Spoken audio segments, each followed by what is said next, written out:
પછી ખાંડને ફરતો ફરતો આ જીવ મનુષ્ય અવતાર લઈને બેઠો છે. હવે બીજા જીવો પોતાના સુખ અને દુઃખની ભાન કરે છે, પણ એમાંથી ઉગરવું કેમ, ફૂટવું કેમ, એને કોઈ જીવને ખબર નથી. એ માત્ર મનુષ્યને જ ખબર છે. પણ ત્યાં સુધી પોતાના દેહને પોતાનું માની લે છે, ત્યાં સુધી આ બંધનમાંથી છૂટાય એવું નથી. આ દેહ તમે નથી, આ દેહનું નામ એ પણ તમારું નામ નથી. એ તો દોર એ ઘાટને ઓળખવા માટે ઠેરાયું નામ. પણ આ 5 તત્વોના દેહ, 25 પ્રકૃતિ, 9 ઇન્દ્રિયો, 4 અંતઃકરણો અને 3 ગુણો, આ સર્વ જેના આધારે અત્યારે કાર્ય કરી રહ્યા છે, એ સ્વરૂપ તમારું છે. પણ આપણા દેહની અંદર, આપણા ઘરની અંદર અંજવાળું થાય તો આ ખબર પડે. લગભગ જીવ માત્ર પારકે અંજવાળે ગોતવા જાય છે. ખોવાનું છે પોતાના ઘરમાં, પણ ઘરમાં જન્મતાની સાથેનું અંધકાર મટ્યો નથી. એટલે બીજાના અંજવાળે એ વસ્તુ ગોતે ક્યાંથી જડે? પોતાના ઘટમાં અંજવાળું થાય તો પોતાના સ્વરૂપની ભાન થાય. ખરેખર મનુષ્ય બહુ બુદ્ધિશાળી. ભગવાનને એને બીજા જેવો કોઈને 1 ઇન્દ્રિયનું જ્ઞાન, કોઈને 2નું, કોઈને 4નું, કોઈને 5નું અને 9 ઇન્દ્રિયનું જ્ઞાન. એટલે શ્રેષ્ઠ કહેવાય બધા જીવોમાં. પણ એ જ્ઞાનનો ઉપયોગ આ જગતના 18 વનસ્પતિને ઓળખી, પશુ પંખીને ઓળખ્યા, પૃથ્વી આકાશને ઓળખી, પોતાને ન ઓળખ્યો. આ ઓળખનાર કોણ? એને ખબર નથી. એટલે બહિર્દ્રષ્ટિ પામેલું મન છે એ બહાર જ ઈશ્વરને ગોતે છે. ખરેખર ભગવાન તમારા ઘટમાં જ છે. તારા ઘટમાં પીવું બિરાજ્યા તું જોને અંતરપટ ખોલી હૃદયમાં વસ્તુ છે અણમોલી. હવે અંતરાય કઈ છે? આપમાં છે પણ ઓળખાતો નથી. પાવક રહ્યો જેમ પાણે, કહે કાળું રામ સદગુરુને ઓળખો એ ઓળખાવી દે એંધાણે. આપમાં છે પણ ઓળખાતો નથી. આપણા ખીચામાં કાંઈ ન હોય ને કોઈ એમ કે તારા ખીચામાં 10,000 પડ્યા છે, તો આપણે ના ન પાડી કે ભાઈ મારા ખીચામાં પૈસા હોય તો મને ખબર હોય ને, તને ક્યાંથી ખબર હોય? એમ આપમાં છે પણ ઓળખાતો નથી. આપણામાં ભગવાનને ગોતવું હોય તો આપણા ઘટમાં ગોતી શકાય. ક્યાંય 4 હાથ વાળો ભગવાન છે જ નહીં. જે કાંઈ વર્ણન શાસ્ત્રોમાં કરવામાં આવ્યા છે એ તમારા ચેતન પુરુષના જ વર્ણન કરવામાં આવ્યા છે. 4 હાથ એટલે પરાપતિ બધે મને વેખરી 4 વાણી છે, એ એના હાથ છે. પણ ચિત્રામણ બીજું કર્યું છે કે પથ્થરમાં ઘડાનો છે, વેદમાં લખાણો છે, પીછીથી ચિત્રાણો છે. એ જ ભગવાન તમારા ઘટમાં અત્યારે બિરાજમાન. એને પામવું, એને મળવું તો કેવી રીતે મળવું? તો એવા કોઈ મહાપુરુષ હોય જે બ્રહ્મનિષ્ઠને સોરસી કહેવામાં આવે છે, એવા કોઈ પુરુષની શરણાગતિ સ્વીકારો તો તમને તમારા સ્વરૂપની ઓળખાણ કરાવશે. આ સિવાય બંધન છૂટે એમ જ નથી. ગમે એટલા ઉપાય કરો તો પણ આ જીવને મુક્તિ નથી. જ્યાં સુધી પોતે પોતાના સ્વરૂપને ન ઓળખે ત્યાં સુધી મુક્તિ થાય એમ નથી. બંધન જ એવડી છે, નથી ઓળખતા. હવે એ ઉપચાર આપણા બહાર છે. નાવું ધોવું, વ્રત જપ યજ્ઞ હવન પૂજા પાઠ પુણ્ય દાન આ બધા કર્મો આપણે કરી અને ઈશ્વર ને પામવાની મતણામણ કરીએ છીએ. હવે જે બાદ નથી તમને ક્યાંથી પ્રાપ્ત થાય છે તમારા ઘટમાં. આ ઘટમાં માલ અમૂલક વર્યો જોગતે જોગ કમાયા, જન્મ સુધારણ સદગુરુ મળ્યા ફિર ઘાટ કરાયા. દેખ તુજ મેં તખત બિરાજે, અગમ ભૂમિ પર આયા, જલકત જ્યોતિ નૂર અપારા, મેરામણ માય દર્શાય. જ્યાં સુધી સદગુરુના ચરણમાં ચિત્ત લાવવું એટલે સદગુરુએ જે તમને સમજાયું, જે ઉપદેશ કર્યો, જે નામ વચન આપ્યું, એને માલપા કાયમ હંમેશને માટે મન અને વૃત્તિ સ્થિર કરવી. તો તમારા ઘટમાં જે માલ પીડ્યો છે ને એ માલ એટલે આત્મરૂપી માલ હો, બીજો કોઈ નહીં. એ માલ તમને તરત જ પ્રાપ્ત થાય એવું, પણ એમાં તાળું મારેલું. એટલે એ તાળું ખુલે તો એ માલ ના ધણી તમે થઈ શકો. અનંત જન્મથી તાળું મારેલું છે. એ તાળું આ મનુષ્ય અવતારોમાં જ ખુલે એવું છે. તો ગુરુગમ કેરી કૂંચી કરી લે મટે મોહ કા તાળા, એ તાળાને દૂર કરો તો તારા ઘટ ઘટ થાય અજવાળા. હવે ગુરુગમ કેરી કૂંચી કરી લે મટે મોહ કા તાળા. કયો મોહ? કે અનંત જન્મથી હું દેહ છું એવું આ જીવ માનીને બેઠો છે. પણ જો આ તાળું ખુલી જાય, કોઈ મહાપુરુષ મળે તો હું દેહ નથી, પણ દેહને તોડીને જે થતું રહેલું છે એ મારું મૂળ સ્વરૂપ છે. તેને આપણે ચેતન કયો, પરમાત્મા કયો, આત્મા કયો. એ આ તાળું ખુલે તો નક્કી થાય. તો તાળું છે નથી ખુલે. कर श्वासन की सुमरी जप जपा को जाप, આ પરત તત્વ કો ધ્યાન ધરતો સોહમ આપો આપ. આ તાળું ખોલવા માટેની ચાવી છે. આવી ચાવી જો હાથ આવી જાય તો અનંત જન્મથી બંધ પડેલું તાળું આ મનુષ્ય અવતારમાં ખુલી જાય.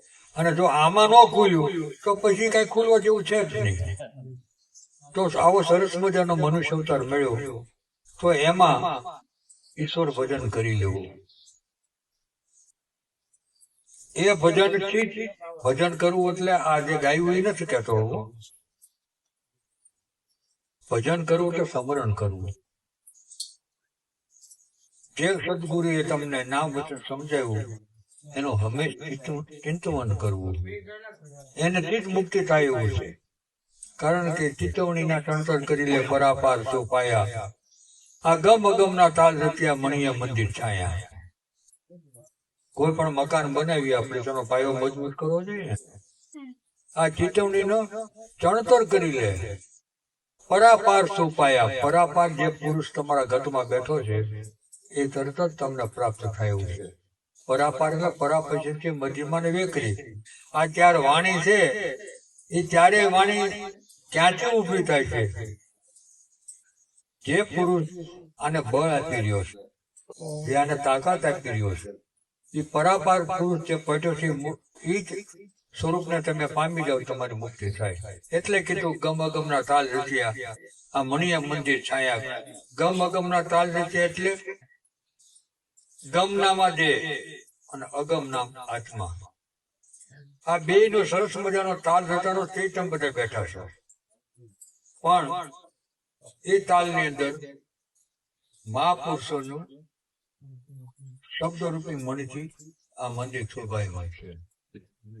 અકલ મણીના ઓટા કરી લે, પારસ મણીના પગથિયા કરી લે, અકલ મણીના ઓટા સત્ય નામની સીડી માંડી લે, તારા મંદિર છે.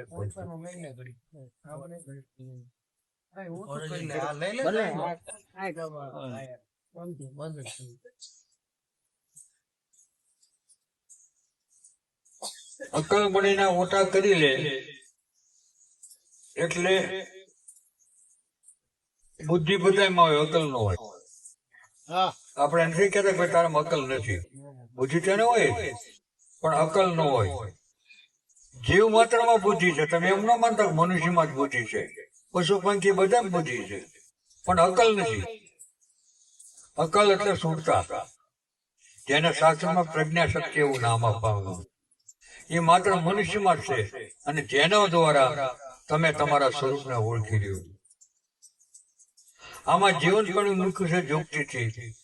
એમાં કોઈ મળીને મંગળ ગાય તો વાંચા અક્ષર સોમ લખાય, એ પોતે કોરા કાગળ કહેવાય. ભગવાને તમારામાં એવું જીવન મૂક્યું છે કે એનો રોમે રોમ પ્રકાશ પથરાઈ રહ્યો છે. એટલે કઈ જગ્યાએ આ જીવન છે એની આપણને ખબર નથી. બધે રૂમે રૂવડે લાગે છે આપણને. એ જોગતીથી મૂક્યું છે.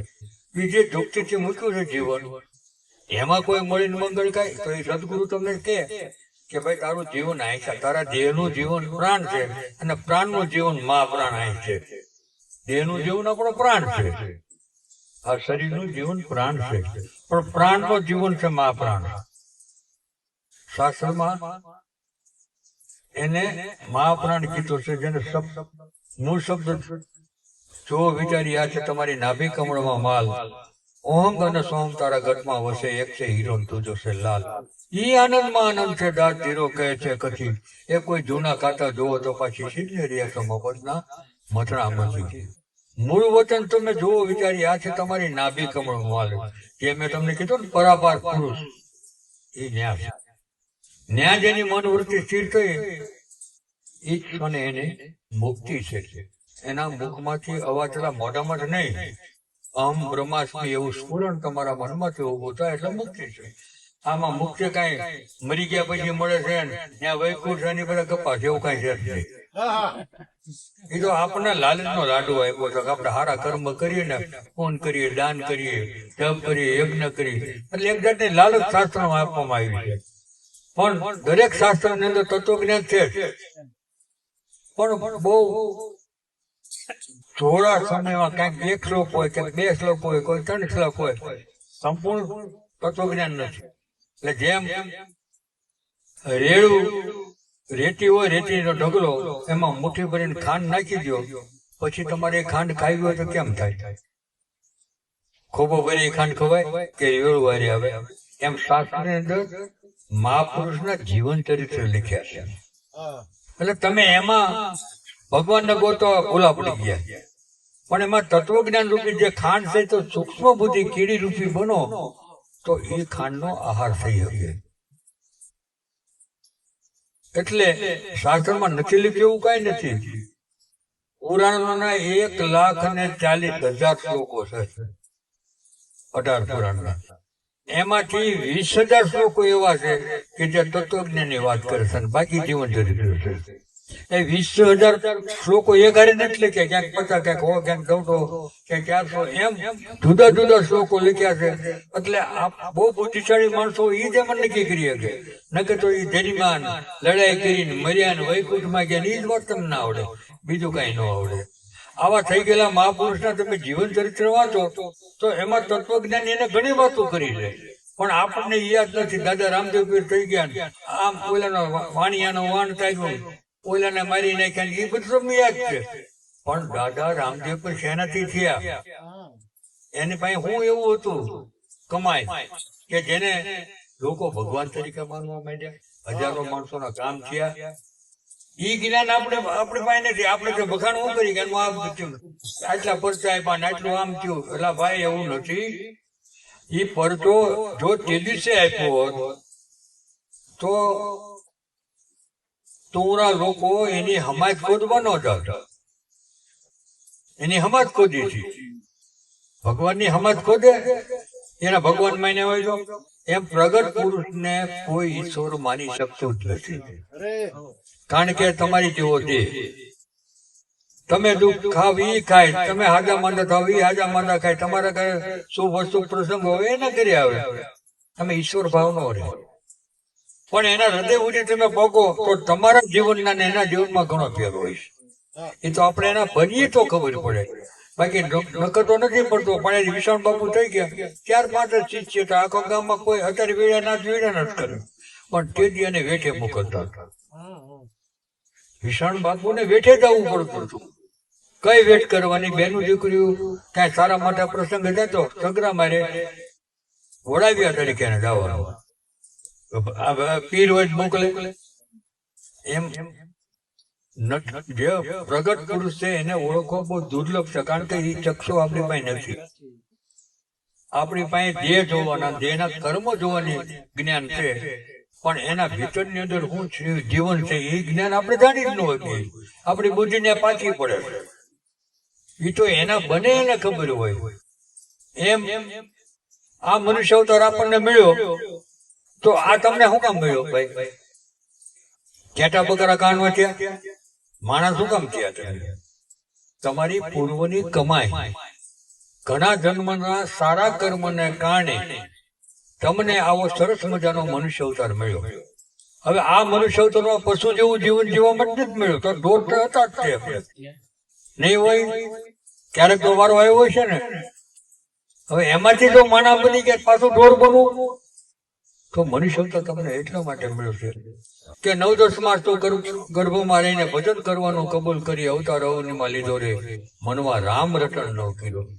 ભગવાન પાસે વચને બંધાય આ જીવ આવ્યો કે દીનાનાથ મને એક વખત તો મનુષ્ય અવતાર આજ તો હું તારું નિત્ય ભજન કરીશ. આવું વચન આપીને આવ્યો છું. આગુના બોલ તું સંભાળી લે, આત્મા અંદર શું રહ્યો છુપાય. અહીં આવ્યા પછી આ તો મા સુખની ઘડી આવી. આ મનુષ્ય અવતાર એટલે આનંદની ઘડી છે. કયો આનંદ? આ જગતના વિષયોનો નહીં હો. ઘણા અકલ મઠા એ વાતો કરે કે ભાઈ આ માણા મળ્યો આપણે બધું મોજશોખ કરી, અરે ગાંડીનો થામા એ તો આખો પૂછ્યા મીંડળાઈ કરે છે, તું શું કરે છે? આનંદ એટલે આત્માનો આનંદ. તમારા આનંદ સ્વરૂપ તમારો આત્મા છે. એ આનંદ પ્રાપ્ત કરવાની શુભ ઘડી આવી આ મનુષ્ય અવતાર છે. પણ અર્થ નથી એમ મળતા એટલે ગપ્પા મારી દે અને આપણે આ વટ પાડી દઈએ. હવે આ બધું સમજાવવા જાય ને તો આપણે નાસ્તિક કહે છે કે તમે ભગવાન નથી માનતા, તમે માતાજી અરે મેં માની કેવું તમે નથી માનતા. ખરેખર જ્યાં સુધી પોતે પોતાના સ્વરૂપને ન જાણે ત્યાં સુધી આ જગત આખું જાણે એનું કાંઈ વળે એમ નથી. આ તો વાસીદામાં હાંભેલા ગયા જેવી વાત છે. બધું જાણી ગયો તમે, પણ તમને ન જાણો તો શું કરો? કોણ હું, ક્યાં થકી આવ્યો, છૂટશે તો આ જે થાય ક્યાં? નિશ્ચિંત જડકને જઈને જાચતો ઈષ્ટું સાય થશે સદારે. એમ છતાં દુઃખ લેસ માત્ર ટળતું નથી, હું ઠાકતો નથી કદાચ. નરસિંહ મહેતા કહે છે. હવે નરસિંહ મહેતા કહે ભાઈ આખી જિંદગી તું ઠાકર મંદિરે ગયો, પગે લાગ્યો, આરતી કરીને 60-70 વર્ષનો થયો ને એના તમે પૂછો કે હવે વાંધો નથી ને, તો હવે એ કેમ ખબર પડે? તો પણ તે અત્યાર સુધી કર્યું હું 60 વર્ષનો થયો તો તને એ વિશ્વાસ નથી એની માટે? હવે એ વિશ્વાસ તો કોને પડે? નરસિંહ મહેતા કે મેં જો એવા ભગવાનની પૂજા કરી હોત તો મારી હોત તો કરી જાત, પણ મેં જે ભગવાનને માન્યા છે એ તમે માનો એવો ભગવાનને મેં નથી માન્યા. નિરખને ગગનમાં કોણ રહ્યો ગુમી, આ તેજ હું શબ્દ બોલે. ઈ નાથના ચરણમાં ઈસુ ચરણ હું, અવન દેખું કોઈ એની તોલે. પણ રૂપ અનંત વળી બુદ્ધિ ના સખી કરી, ચડી બહુ પંચે જીવ ગયો ભૂલી. જળ અને ચેતન વિશે રસરૂપે રમી રહ્યો પકડને સજીવન. હું કીધું નિરખને ગગનમાં કોણ રહ્યો ગુમી, મેં જે ભગવાન નક્કી કર્યા છે તારા ઘટ ગગનમાં તું પણ જોઈ શકશે. નિરખને ગગનમાં કોણ રહ્યો ભૂમિ, જેનો રોમે રોમ પ્રકાશ પથરાય છે. વળી તેજ હું શબ્દ બોલે. તેજ હું તો સ અહમ, સોહમ સોહમ ધ્વનિ જીવ માત્રમાં ચાલી રહ્યો છે. નરસિંહ મહેતા કે ઈ નાથના ચરણમાં ઈસુ ચરણ મેં એને ભગવાન નક્કી કર્યું છે. અવર ન દેખું કોઈ એની ચોલે. આ જગતમાં એની ચોલે કોઈ આવે એમ જ નથી. પણ દિશા હું થઈ, રૂપ અનંત વળી બુદ્ધિ ના સકી કરી, ચડી ભોગ પંથે જીવ ગયો ભૂલી. અનેક અવતારો થયા, 24 અવતારો થયા. ભગવાન રામ, ભગવાન શ્રી કૃષ્ણ, દાદા રામદેવ, એમાં અનેક અવતારો થયા. એ અવતારોને આપણે ઈશ્વર એને માની અને એને પ્રાપ્ત કરવાના પ્રયત્ન કર્યા. કોને? કે જે માના કુખે જન્મા જે ભજન કરી અને ભગવાન કહેવાના એ શરીરને તમે ભગવાન માન્યું. તમે એવું કોઈ ન વિચાર્યું કે ભગવાન શરીર નહોતું. એમાં રહેલો શુદ્ધ નિત્ય આત્મા ઈશ્વર હતો અને એનું એને ભજન કર્યું હતું માટે શરીરની પૂજા થતી હતી. એ ન વિચાર્યું. એટલે રૂપ અનંત વળી.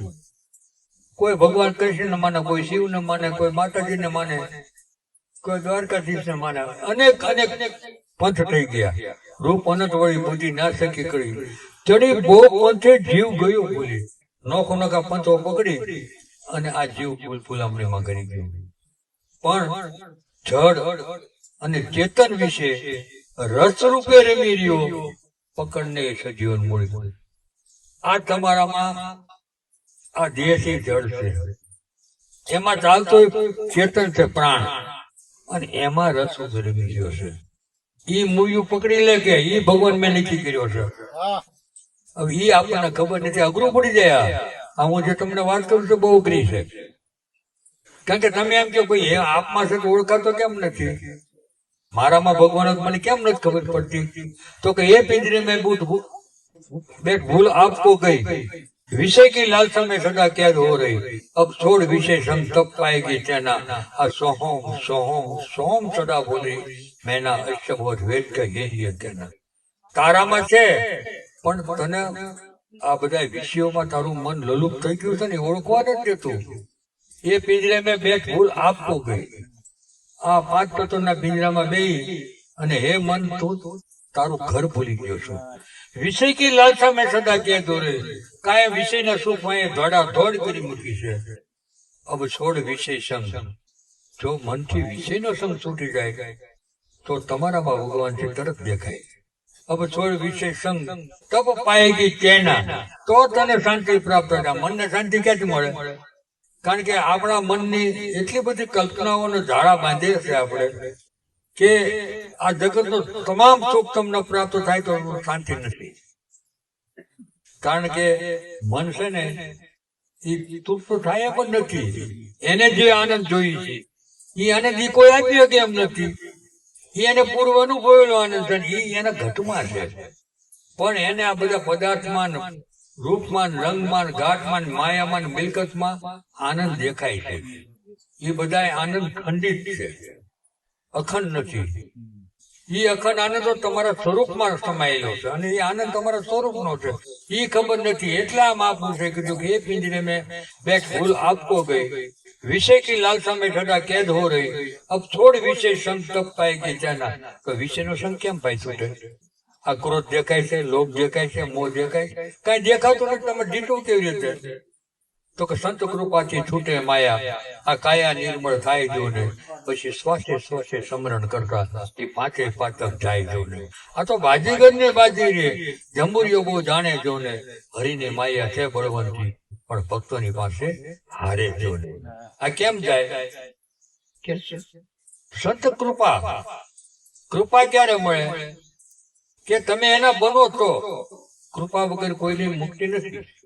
કોઈ સંતના આશીર્વાદ લેવાય તો એનું બનવું જોઈએ. એટલે કીધું સંત કૃપાથી છૂટે માયા. કઈ માયા? જગત જે વાલું લાગે છે એ વાલક મૂકી જાય. જો સંતની સેવા કરો અને એની તમારી માથે કૃપા આવે તો આ જગતની લાલસા નહીં મૂકી જાય. સંત કૃપાથી છૂટે માયા, આ કાયા નિર્મળ થાય તો મન નિર્મળ થાય. શરીર તો નિર્મળ થતું જ નથી, પણ મનના સંકલ્પ વિકલ્પ વિરમી જાય છે. સંત કૃપાથી છૂટે માયા, કાયા નિર્મળ થાય જો ને, પછી શ્વાસે શ્વાસે સ્મરણ કરતા. જે સદગુરુએ તમને નામ વચન આપ્યું છે એ ભજન જો તમે કરો નિશ્ચિત તો તમારી મુક્તિ છે. 5 વિશે જીતા જાય. પણ આ તો બાજીગર ને બાજી રે, જંબુરીઓ બહુ જાણે જો ને, હરિની માયા છે બળવંતી, પણ ભક્તોની પાસે હારે છે. આ બાજીગર ની બાજી જંબુરીઓ જાણે એટલે શું? કે આપણા ચોકમાં પેલા રમવા આવતા તો દોડા ઉપર નાચતો હોય, હાલતો હોય, અને એટલે ઢોલકી બોલતા સંભલકે બોલતો હોય. એ 2 જણાને કઈ આશ્ચર્ય નથી, પણ આપણે તાળીઓ પાડતા હોઈએ કે મારો કેવો હાલ્યો થાય છે. પણ ઢોલકી વગાડવાની ખબર છે કે આ પ્રેક્ટિસ છે, એને જરાય નવા નથી લાગતી. એમ ભક્તો છે ભગવાનની માયા જાણી ગયા છે એટલે એને નવાઈ નથી લાગતી. આ તો બાજીગર ની બાજી રે, જંબુરીઓ બહુ જાણે. જંબુરીઓ તો ભગત, બાજીગર ઈશ્વર. એની માયાના ભગત જાણી જાય. બાજીગરની બાજી રે જંબુરીઓ બહુ જાણે. હરિની માયા છે બળવંતી. તમે કઈ કર્મકાંડ ઉપાસનાથી માયાને જીતવાનો પ્રયત્ન કરો છો, બળવાન છે, એને ન જીતાય. હરિની માયા છે બળવંતી, પણ ભક્તોની પાસે હારે છે. જે એના બની ગયા છે એની પાસે માયા હાવ રાખી છે. અને આપણી કઠણાઈ કેવી છે, આપણે ભગવાનના ભજન કરીએ અને માનો કે ભગવાન તમને પસંદ થઈ ગયા અને એમ કે ભગત કાલ તને જમવા આવું છે. બાપુ હમણાં ન આવતા બેઠી તો કા પેલા માતાજીને મોકલો, એટલે કઈક બધી વસ્તુ લાવી આ તે બધું થઈ જાય ને કે તમે આવો મારે તમને ખવડાવવું, પેલા મારા માતાજીની જરૂર છે. એટલે કે તું ભજન મારું કરે અને માંગણી માતાજીની કરે. માતાજીને લક્ષ્મી હો, બીજું કઈ નથી કહેતો. આખું જગત છે ઈશ્વર ભજન કરીને વાય લાલતા લક્ષ્મીની છે. આ ભક્તો ને સંતો બધા આ માયલા છે, એમાં ક્યાંય કાઢી લેવા જેવું નથી. હા ગપ્પા મારે, તત્વજ્ઞાનની વાતો કરે અને પોતે મારા હાથ બતાય કે તમને મુક્ત કરી આવું. હું તો ક્યાંક બંધાઈ ગયેલો ગયો છું. એમ એ વાર્તામાં બંધાયેલા જ છે ભાઈ. મોટી જગ્યાઓ, મોટા આશ્રમો, મોટા પંથ કરીને બેસી ગયા છે. એ કોઈની મુક્તિ આપી શકે ને આમ અધોગતિએ નાખે. પોતેમાં કાંઈ છોડ્યું નથી, કોઈ ત્યાગ નથી. હજી મેળવું છે, હજી મેળવું, હરાતા જ નથી. તો એ તમને હું આપી દે. આ તો જેને શિષ્યને પોતાનો માન્યો, જેમ દીકરો અને બાપના સંબંધ હોય ને, એથી વિશેષ ગુરુના સંબંધ છે. ગુરુ શિષ્યના એવા સંબંધ જો તમારી સાથે રાખે, તમારી માયા કે તમારી મિલકતમાં એને લાલતા ન હોય, તમે દુઃખી થાવ એ દુઃખી થઈ જાય. આ ગુરુ શિષ્યના સંબંધો છે. એને કઈ લઈ લેવાનું હોતું જ નથી. આમાં તમે આગળના થઈ ગયા કોની પાસે હું હતું ભાઈ. હા, હું તમને જલારામ બાપાની વાત કરી દઉં. હવે જલારામ બાપુ એટલે એને તમે અત્યારે આપણે યાદ કરીએ છીએ ને, એ બે માણા મજૂરી દાડી કરતા હતા. એની પાસે કઈ નહોતું, છતાં જે કઈ આવે ને પ્રેમથી હરિહર કરાવતા હતા. એમાં ઉતાણીના દિવસે ગામના તોરામાં ભોજા બાપા આવીને બેઠા, એના ગુરુ, અને છોકરાઓ સાણા ઉઘરાવતા. એટલે ભોજો બાપો તો ટીખડી, એટલે કે આ છોકરા શું કરે છે? તો બાપા જ ઉતાણી પ્રગટાવને છે ને, એટલે સાણા લેવા નીકળ્યા છે. તો કે મલકના બાયુને આ રોટલા ઘડવાનું બળતણ કાંક ફૂટવાડો અને ઈ હોળી પ્રગટાવે. તમારું હોળે હું કે જે હોળી પ્રગટાવી ઈ હોળી તમે પ્રગટાવો તો તમારું કામ થાય. એટલે ઓલા ભાભીલે ખીજાણા કે આ બાપુ છે ને કાંઈ વિરોધ કરતો હોય છે, પણ જલારામ બાપાને આમાં કાંઈક સમજવા જેવું લાગ્યું. એટલે જલારામ બાપાએ ભોજા ભગત ને કીધું કે ભાઈ તમે બાપા એમ કરો ને રાતે વાળું કરવા માન્ય આવજો. ભોજા ભગત કે કાંઈ વાંધો નહીં, આવી જ છે. એ રાતે ભોજા ભગત વાળું કરવા ગયા જલારામ બાપા ને ત્યાં. રાતના 10 સાડા 10 સમય થયો એટલે જલારામ બાપાએ ભોજા ભગત ને પૂછ્યું, ત્યાં બાપુ તમે વાત કરતા હતા કે પ્રહલાદ જે હોળી પ્રગટાવી એમાં એનું કલ્યાણ થયું, આ સાણા બાળે કઈ તમારું કલ્યાણ નહીં થાય, તો એ હોળી કઈ એટલે મેં તમને વાળું કરવાનું રોક્યા છે. તો જલા તારો ભાવ બહુ સારો ઉત્તમ છે અને હું તને સમજાવી દઉં કેમ હોળી પ્રગટાવી. મચાવીને એ જલારામાં હરદમ હોળી મચાવી, નાભી કમળથી સુરતી ચલાવી, કોઈ શબ્દોમાં સુરતા મિલાવી. આ પટેલ બંને પાછું વાળી પછી કોઈ રોમે રોમે રંગ લગાવે. એ જલારામ કોઈ હરદમ હોળી મચાવ્યું. શું કીધું?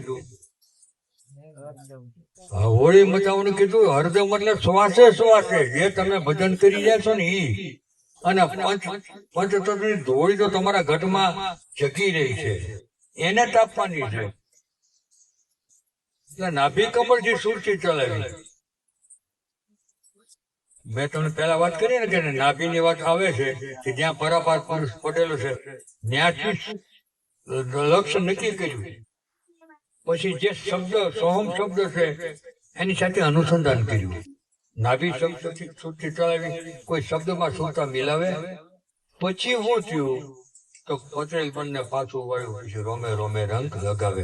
પટેલ મન એટલે વિષય વાર્તામાં લુપ્ત થયું જે મન હતું, ઈ જો નાભી કમળમાં સુરતી ચલાવી ન્યા કોઈની મન અને વૃત્તિ સ્થિર થાય તો એ મન છે એનો કલર બદલાઈ જાય છે. જે આંખે જે વિકાર હતો એને આ ઈશ્વરનો ભાવ થઈ ગયો. જે કાનેથી ખરાબ સાંભળીને ભાવ નતો ને ઈશ્વરના ગુણ આવ્યા, મુખથી ભગવાનની વાતો, આ બધા કર્મો બદલાઈ ગયા મનના. પણ સૂન શિખર પર ચડાને કોઈ શાન બતાવે તો નિગમ જને નૈતિ નૈતિ કઈ ગાવે સોમ પદ છેદે પાવે. જલારામ એ સોમ પદ